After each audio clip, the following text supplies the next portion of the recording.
Баршаңызға сәлем. Бүгінгі менің видеома қош келдіңіздер. Бүгін мен сіздерге әртүрлі құстар туралы мәліметтер айтатын боламын. Ендеше видео басталмас бұрын лайк басып, менің арнама әлі де тіркелмесең, тезірек тіркелуді ұмытпа. Ендеше біз видеомызды бастаймыз. Поляр шағала. Ол ұшудың және саяхат жасаудың чемпионы. Поляр шағаласы Антарктидадан Антарктидаға және осы жолмен кері қарай жылына 72.000 километр ұшып өтеді. Сол себепті ол жазды жақсы көреді. Колибри әлемдегі ең кіші құс ретінде бәріне танымал, бұл жаратылыста өзіндік ерекше қабілетке ие. Олар жіңішке, ұзын тұмсығымен шырын жинай алады. Осылай қыстың қамын жазда ойлайды. Онымен қоймай, артымен де ұша алатын қасиеті бар. Жоғары қарай көлденең, төмен қарай жанымен де ұша алады. Тоқылдақ. Ол ағашты 40 км/сағат жылдамдықпен ұрады. Денеге мұндай салмақ түссе, адамның өзі шыдай алмас еді. Неге тоқылдақ басын осынша ұрып әлі сау жүреді?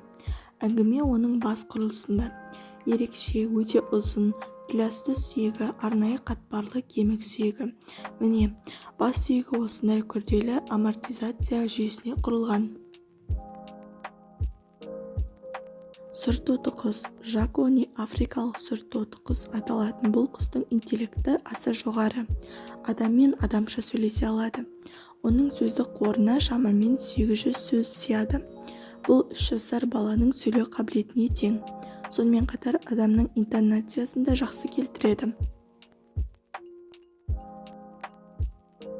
Үкі, көзі батырақ. Бұл құс басын оңға да солға да 135 градус бұра алады. Сонда басы 270 градусқа бұрылады деген сөз. Оның себебі мойын омыртқасы басқа құстар секілді 7 емес, 14 сүйектен тұрады.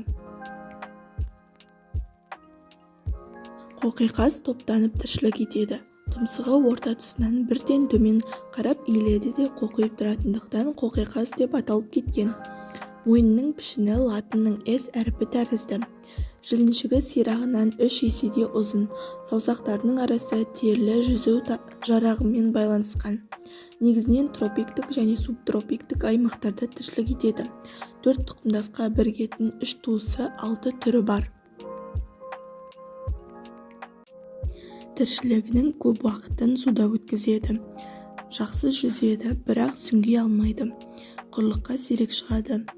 Аққу шөп құрып тіршілік етеді. Наурыздың басы мен сәуірдің аяғында оралып, қазан айларында ұшып кетеді. Қазақстанда дыбыс шығару ерекшелігіне байланысты сұңқылдақ, сыбырлақ деген 2 түрі кездеседі. Бір ерекшелігі жұптарын өлгенше жазбайды. Осымен біздің видео аяқталды. Егер сіздерге видео ұнаған болса лайк басып, менің арнама әлі де тіркелмесең, тезірек тіркелуді ұмытпа.